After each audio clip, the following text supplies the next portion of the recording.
Where to IU? Yep. Right now, you got a lot of people that they forget about school. Your own school, their own adults. You think, yeah, you're adult. Tell me why. If you're gonna have run a business, you don't understand accounting. You're gonna be the eighth one. Can you kind of get us know that? It is limited to you, right? I mean, there's people that don't understand the concept of the difference between profits and costs. Oh, your accountant might tell you you're profitable, but your cost is going down. Not understanding a breakdown, and when you don't, you think you need to call that to learn that? Yeah, I think you do, right? Because for some people, look, you also look whatever that you can take an online course, accounting to yourself, you think everything you have to come anyways. But most people aren't. I'm not saying you have to go to India now. I'm not saying you go specific. Every case you go to medical college and take communities and spend 99% in college just spending money force you go to more obligated to do it.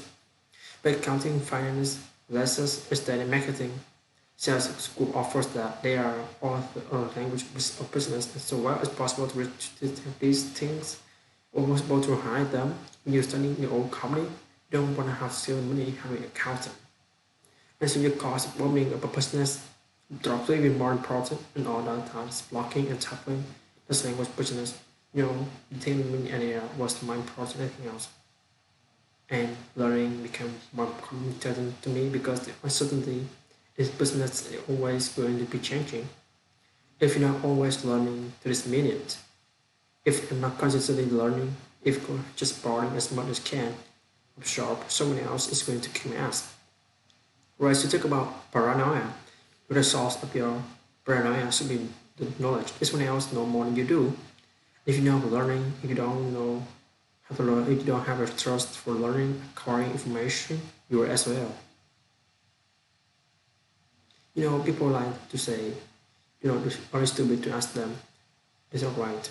Because the questions you ask them, to me, tell you more about you, anything else you do. Because in particular test preparation, if you ask me a question about just basic things you should have known, you should have data science, it's going to qualify you almost more than anything. Do you think there needs to be a healthy level of paranoia? Absolutely, it needs to be. Oh yeah. I mean, I want to say, for everyone listeners, I say we will do to get my ass, to get my own ass, right? But once we need there, says to make sure to make sure to take a bet after your business, and it's very better than you figure out how to do it rather than they do it. Yeah, it's being paranoid. That's why you have to be paranoid. You have to anticipate others people's next move. You can't ever adapt like a competition.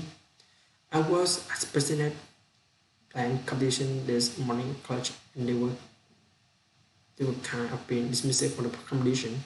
So can't ever do that. They have to get chance to do now, and you're just gonna sit still. If you go good, really really good, you're going to inspire them. Well, even harder, faster, better. You don't have to be very self-aware of what you're good at and what other people are good at.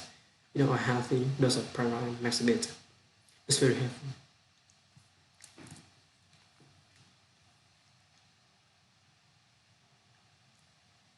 We're not always learning because means and we're not constantly learning. I'm just absorbing as much as I can absorb. Someone else is going to kick my ass. The greatest source of your paranoia should be knowledge. If someone else knows more than you do, if you don't learning, if you don't know how to learn, if you don't have the trust learning and acquire information, you're as well. Certain guys get you to the gym, right? Certain guys, that they go they have muscle memory discipline, to risky, maybe more talented, the guys maybe but discipline and focus to do what's necessary to be successful. He's willing to do and combine it with being self-reliant and being skilled. It makes him an amazing, flexible player. So if you understand that your skill set is finding the right place, use those skills, and then going for it, Ringing 250,000 depends you pick the right industry, but whatever industry you pick. If you outgrow everybody, if you try to be a little smarter than everybody, if you try to be a better sales person than everybody, if you try to be better prepared than everybody, you got to prepare change because you don't do it and everybody else does. I have to say work life, someone else is going to take it away from you. You work like actually work life, someone else spending 24 hours working, 3 hours, can take and just kind of way. I look at it. You say it's the number of blind people person fair, not necessarily make negative of the complete opposite. Like brands love effort. Like brands make effort, they don't do work, they don't learn. You know, when you work in a room and you start business, you are take up someday you are in a never in fact room with no competition. There's no going to be a competition, that means everybody else knows the business. That's what you can do, you can start it. And if you're working into a competitive environment and they still know more about business to do and more about your customer, you're going to lose. But most people don't see that. They don't do work. They don't learn more about the industry. They don't even know that about business. I mean, so you got to put in the effort to know more about your industry than everybody else. And that's a brand part. That's an effort part as well. Because look, if you're coming with me, you better know that what you're doing. Otherwise, I'm gonna kick your ass. So the connection is usually that keep business early on more than anything. But my uncle was always like, if you want something, you have to learn to earn it. And to his credit, he never said no, you can't do it. So never selling passport, cross time, whatever it was, he never hand me back. So I think that's what as important as anything. Something being young and trying things, maybe we don't know any better. All you do is learn, and if you fail, it doesn't matter. So when it was 9, 10, 12, 16, 21. If it was irrelevant, if you know where you are, 9, 12, 16, 21, 24, I'm sleeping on a couch. I have a covered home, a floorboard, I'm living on a permanent life student, and that's what I have to lose. So I think that influences me as much as anything. My dad was like, go for it, no, why not? What you have got to lose. So do you think like you just like you put time yes you interview them, okay? Give it mathematics interview, say this. It's not gonna make an entrepreneur. I mean I can typically tell, right?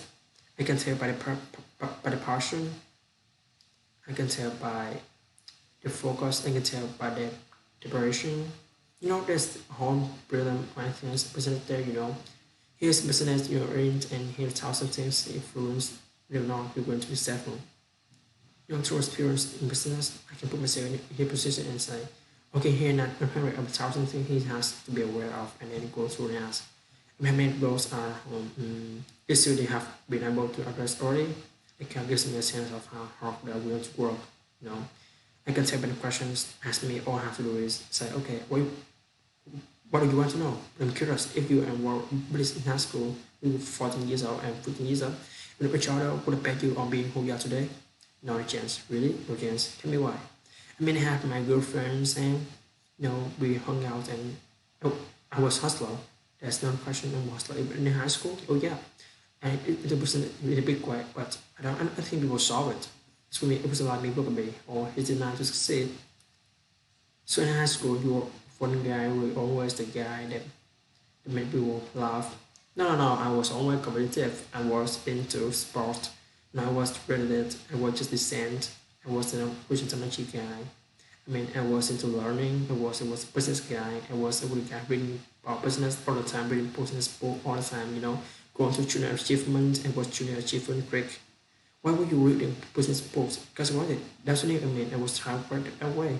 I was like my first business really was I was buying and selling baseball, cross buying, selling times, and I think could do to make money.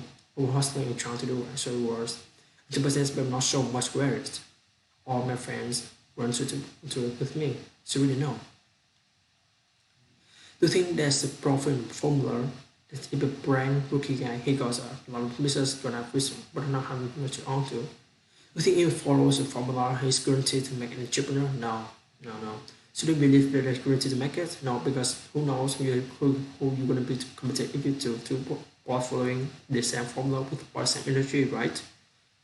You can win, maybe the bot can win. But so I don't think that's the default template for success, but I think there's things that you can do to put yourself in the best position to succeed. Alright. So after this one, I feel like I'm really tired. I don't have anything to say anymore. My breath is so well, my breath it is broken. I don't have enough really just inhale to talk with this conversation by myself. But anyway, I done it. Okay, so bye for myself in the future.